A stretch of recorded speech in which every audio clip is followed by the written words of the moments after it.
Nagulantang ang maraming Pilipino matapos kumalat sa social media ang balita na umano'y may natagpuang secret files ni Pangulong Bongbong Marcos sa huling sulat ni dating Justice Secretary Remulla bago ito pumanaw.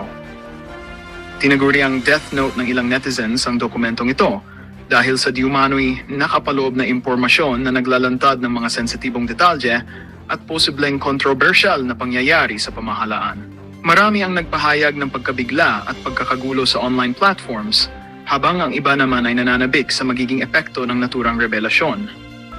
Ayon sa ilang sources, ang sulat ay matagal nang nakasecure, ngunit ngayon lamang nakalabas sa publiko, dahilan upang tumaas ang tensyon sa politika. Pinapayo ng mga eksperto sa batas at politika ang maingat na pag-aanalisa sa mga dokumento bago gumawa ng konklusyon, lalo na't sensitibo ang naturang impormasyon. Sa Malacanang, nananatiling tahimik ang opisyal na reaksyon habang patuloy ang internal review sa mga claims na nakasaad sa sulat. Samantala, patuloy ang pagbaha ng diskusyon sa social media kung saan maraming Pilipino ang nagpapahayag ng kanilang opinyon at haka-haka tungkol sa nakasaad sa death note. May ilan na naniniwala sa posibleng implikasyon nito sa kasalukuyang administrasyon, habang may ilan naman na nagbabala laban sa maling impormasyon. Patuloy ang mga mamamahayag na magbabantay at mag-uulat upang maihatid sa publiko ang pinaka-updated na detalye sa controversial na dokumentong ito.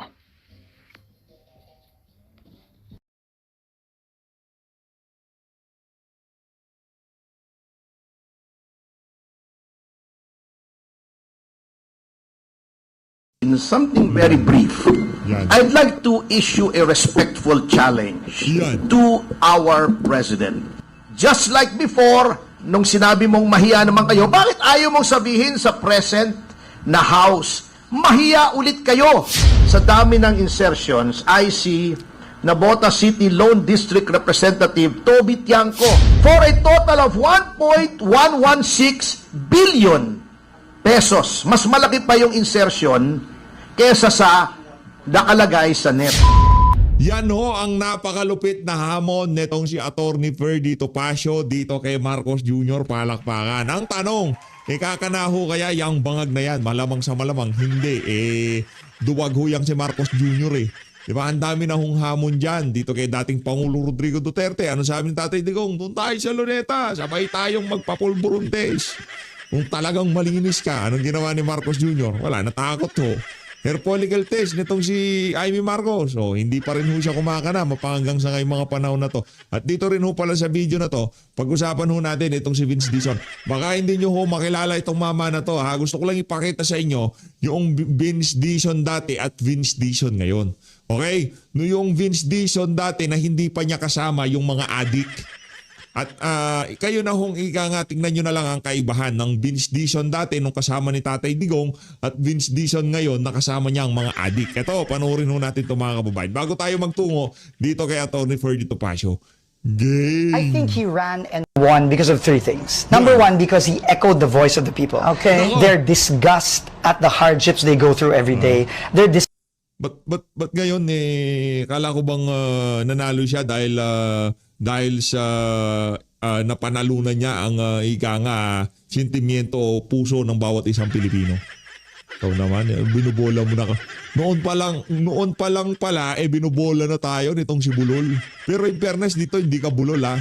Ngayon, ibang-iba ho siya The way na magsalita siya ngayon kasama niya yung mga adik at ngayon at dito sa video na to na kung saan ano ho ata siya dyan, BCDA ho si Vince Dizon dyan no? disgust at inaction in government. Yan. But more importantly, he won because he offered bold solutions, Yan. matapang na solusyon, ika nga. Ano And talaga to, itong si Vince Dizon, aso ho talaga to.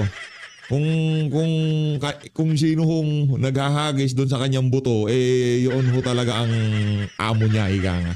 Aso yan si Vince Dizon. Kahit sino pa maging presidente, nagpapakapolitiko, di naman tumatakbo. he promised swift action, which he already showed in Davao. And I think those are the three things why President Duterte won. And I think that is the challenge for all of us who have been, given the responsibility under his administration. Yeah, sinasabi ko sa inyo. Wag mo kayo magpabudol dito kay Vince Dizon. Mamubudol ho itong mama na to. Lalo na kasama niya ngayon mga adik. Nakita niyo kung kaibahan. The way na magsalita siya noong mga panahon na yun, talagang dire-diretso pa eh. Ngayon nagkakandabulol-bulol siya tapos singot ng ganyan, di ba? Tsaka ngayong mga panahon na to, hindi niya humalaman saan siya haharap. ICI, DOJ, harap siya dito sa DPWH, investigasyon dito. Wala akong natrabaho sa DPWH. O mira, yung dapat na trabaho ginagawa niya na kung saan pagandahin ang ating mga infrastruktura, mga kalsada, di ba? Mga pasilidad sa ating bansa. Ang ginawa ko niya, nagpa-preskon. Wala na hong naita yung mga bagong infrastruktura dahil lang wala ho siyang inatupag kung hindi pagtanggol itong si Bangag. Ito, pakinggan natin. Ang hamon nitong si Atty. Ferdy Topacio. Gang! Ang nais ko lang sabihin, something very brief. Yan. I'd like to issue a respectful challenge Yan. to our President. Mr. Marcos, di ba ang narrative na iyong pinopromote ay hindi ako kasama dyan sa mga flood control scandals na yan. And in fact, ang sabi mo, ako nga ang nagpa-imbestige. Sinasabi mo yan constantly to your mouthpiece. At sinabi mo pa nga, di ba, noong ikaw ay nag-speech nung SONA, mahiya naman kayo. Now I would like to respectfully ask the President, Sir, kung hindi ikaw ang mastermind, sino? Sino? Ba't hindi mo masabi? Hanggang ngayon, September pa yung ICI mo, hindi mo pa rin Nako! masabi. Nako po! Matindi yun ha. O ngayon, kung hindi nga naman pala ikaw ang mastermind, Marcos Jr., sino? Si Saldico, hindi siya pwedeng maging mastermind at hindi yan papaniwalaan ng ating mga kababayan, di ba?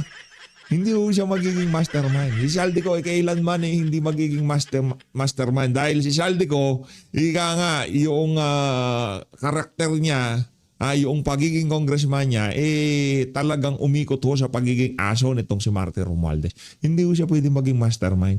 2 tao lang ang pwede mong iturong mastermind dito at ika nga pwede namin paniwalaan. Ang mastermind dito, si Martin Romualdez at ikaw.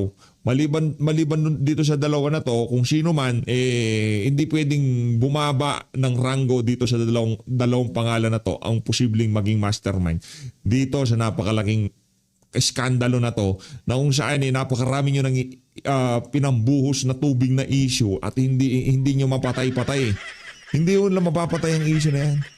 Habang buhay hong hahabulin. Itong si Marcos Jr. at itong si Martin Romualdez, itong issue na to. Pagka binanggit nyo ho ang salitang flood control scandal, kakakibat ho niyan Marcos Jr. Samanwala ho kayo sa hindi. Pagka binanggit nyo ho yan DPWH, kaakibat ho niyan korupsyon. Di ba? Pagnanakaw.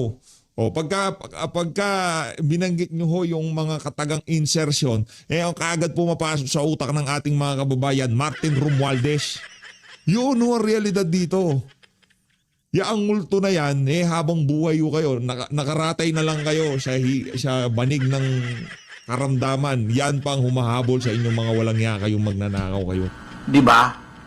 Kung ikaw ang nagpa-imbestiga, ano nangyari sa investigasyon? Bakit hindi mo pa rin masabi hanggang ngayon kung sino ang mastermind? At sa nakikita mo na yung National Expenditure Program mo ay nilakihan na naman, just like before, nung sinabi mong mahiya naman kayo, bakit ayaw mong sabihin sa present na House, mahiya ulit kayo?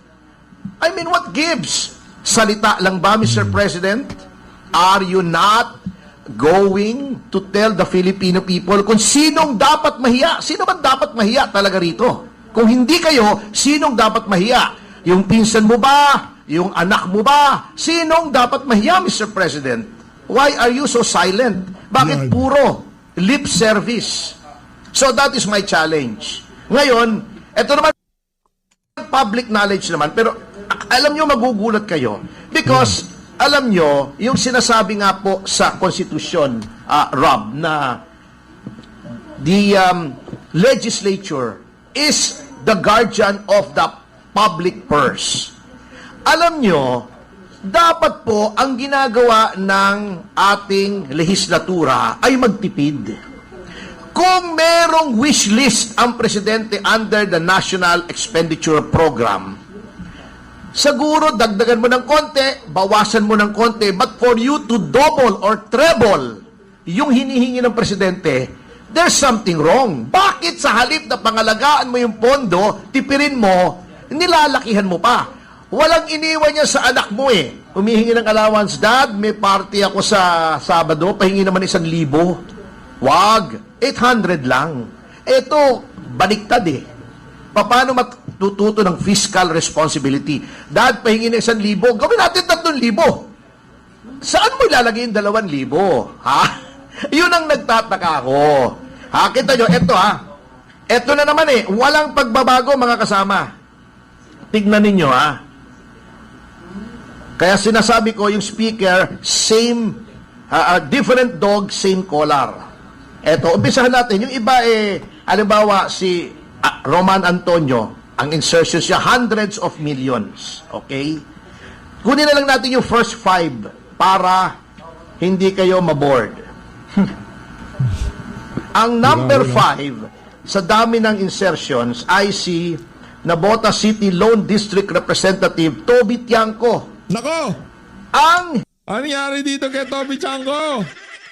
hiniling lamang sa NEP para sa NCR niya, yung kanyang distrito, ay 362 million. Ang in-insert niya ay 754,000. Doble. 754 million. Million, 754 million. For a total of 1.116 billion pesos. Mas malaki pa yung insertion kesa sa nakalagay sa NEP. Naku, kakaya Pagdating yan. naman sa Eastern Samar, Christopher Gonzalez, Grabe naman itong si Toby Tiangco. Hoy, Toby Tiangco, di ka ba nahihiya niyan? Anak ng tokan, dal mo sa mga nakalipas na panahon. Kesyo, banat ka ng banat sa mga insertion nitong si Martin Romualdez at Saldico. Ngayon, ikaw daw panglima sa mayroong pinakamalaking insertion dito sa 2026 budget. Di ka ba nahihiya niyan? Pambihira tal. Hindi lang ho pala siya makakana. Guardian of the public purse. Hindi lang ho pala makakana itong si Toby Tiangco nung nagdaang kongreso. Kaya nag-alburot siya. Di ba? O ngayon nakakakana na siya dahil si Boy GD na ang speaker. Ika nga nakukuha niya na gusto niya. Nanahimik na siya. Nasa si Toby Tiangco. Tahimik na. Bakit?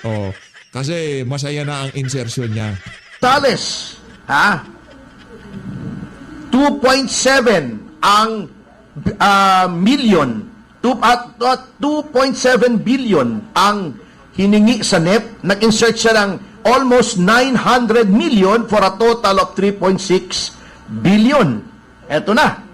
Yan na. Eto, the Swansing sisters. Nako, yung mga paborito, yung crush ni Congressman Oo, Ching yung Paras. pinakamagandang congresswoman sa House. Hindi, magkapatid ito. Iba pa yung si Micaela. Yung Bella, medyo... Iba pa si Micaela, pambihira pagka nga naman tinamaan ka ng mga siraulong congressman, oo.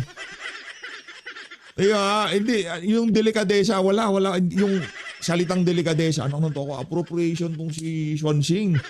Swansing ang apelido ko, hindi naman pwede, di ba? Nakakahiya naman yan sa mga kababayan nating makakakita nitong nitong budget na to, di ba? medyo improved version. Hindi ko kilala kasi. Oo. Hindi masyadong vampiric yung mukha. Kita nyo 2.3 ang hiningi sa NEP, in-insert niya is 1.5 for a total of 3.8. Almost 3.9 kung rounded off. Yung kapatid niya na chairman ngayon, Chairman ng APRO, yeah. Oo.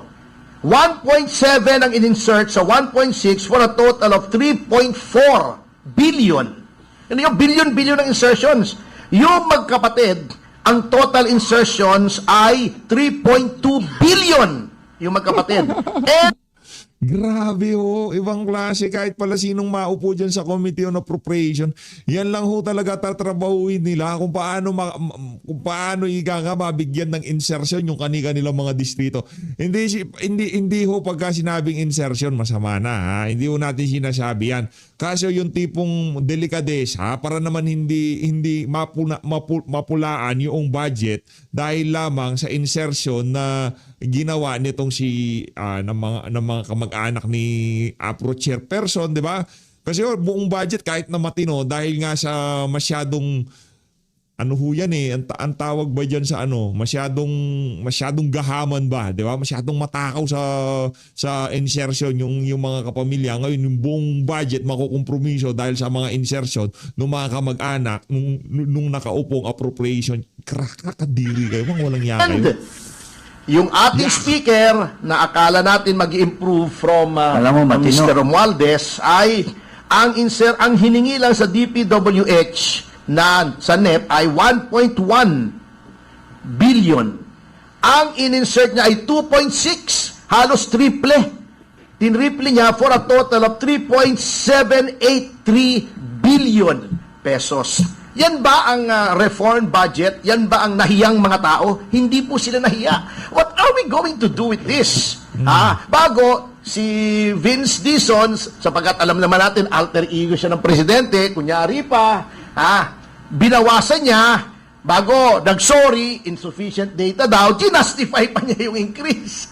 Kaya daw ganyan lang maliit, kasi mali daw yung finid niya sa presidente, doon sa NEP. Can you imagine, for someone to admit that he should have been fired on the spot? Bakit mali yung binigay mo sa presidente? Na-mislead siya in formulating the NEP, na kailangan pa dagdagan ng House.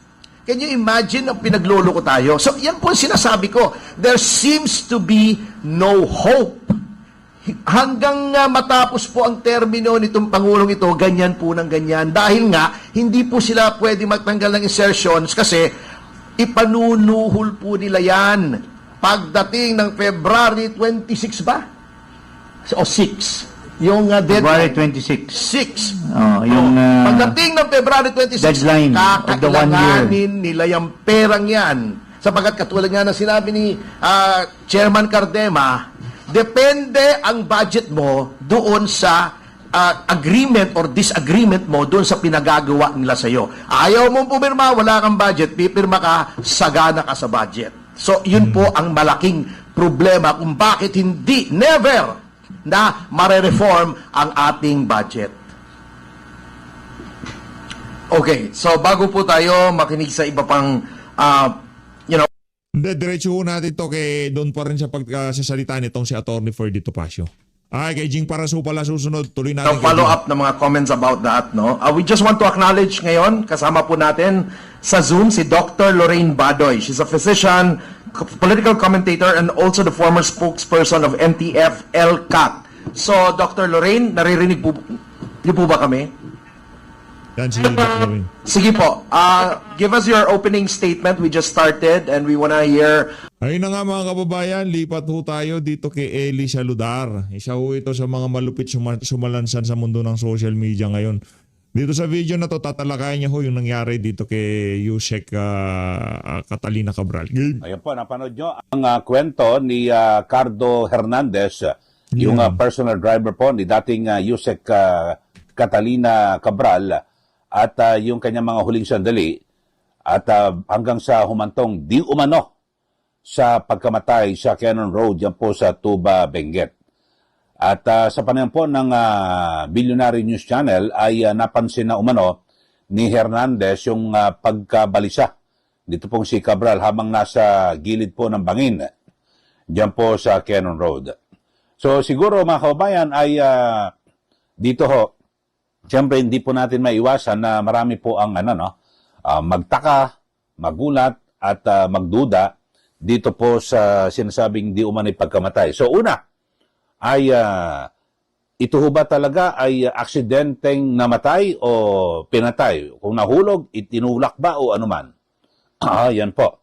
Kasi ang lugar ho, mga kababayan, ay saktong-sakto yung pinangyarihan ng lugar. Wala pong CCTV.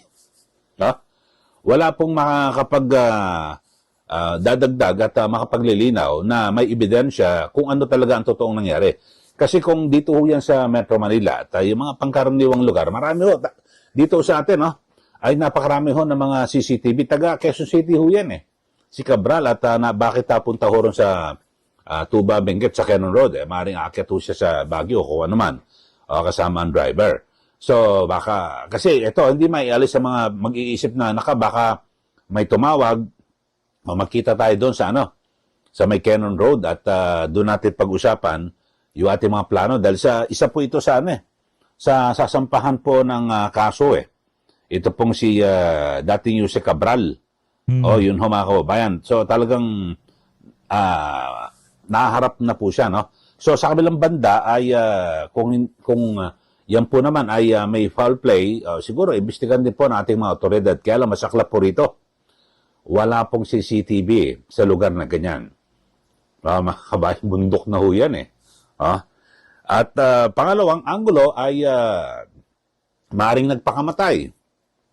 Yung isa, yung unang anggulo ay baka may foul play o talagang sadyang inihulog, may kausap. Tapos pangalawa naman ay baka naman talagang hindi na makayanan.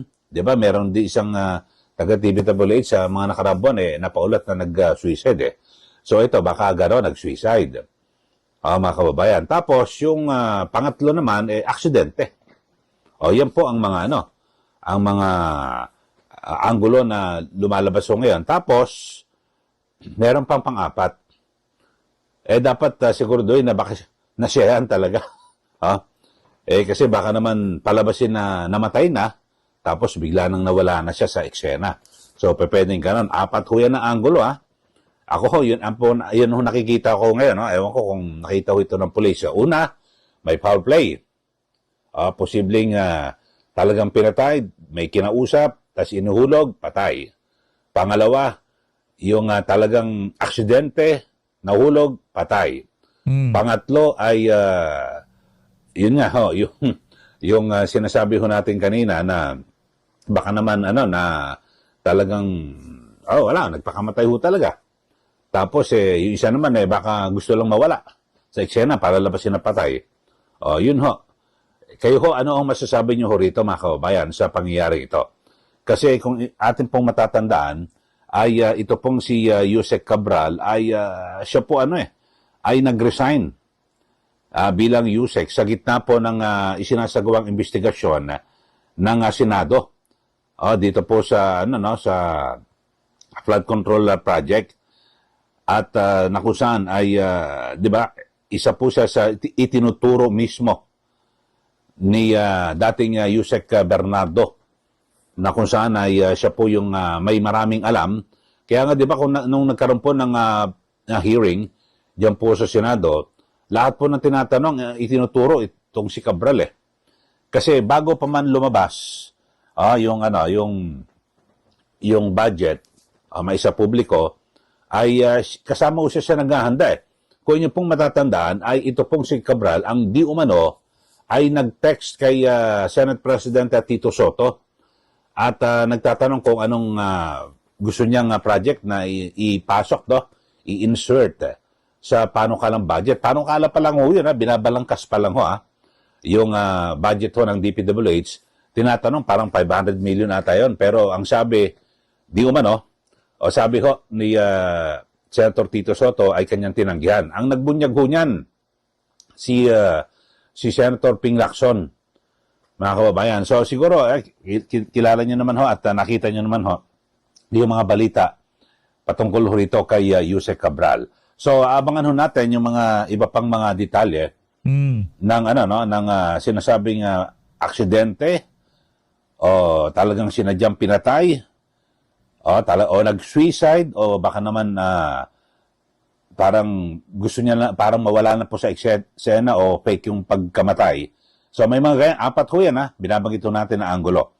At siguro maganda tingnan ho natin mabuti kung ano po ang talagang nasa likod po ng katotohanan ng balitang ito. So ito, may nakuha tayong police report, mga kababayan.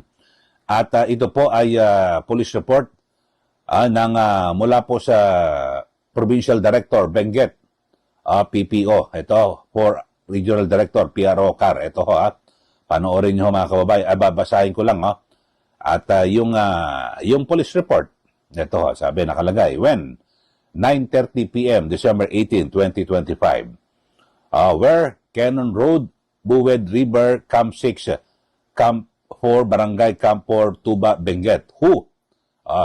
Ito, A. Victim, Miss Maria Catalina E. Cabral, USEC, DPWH, legal age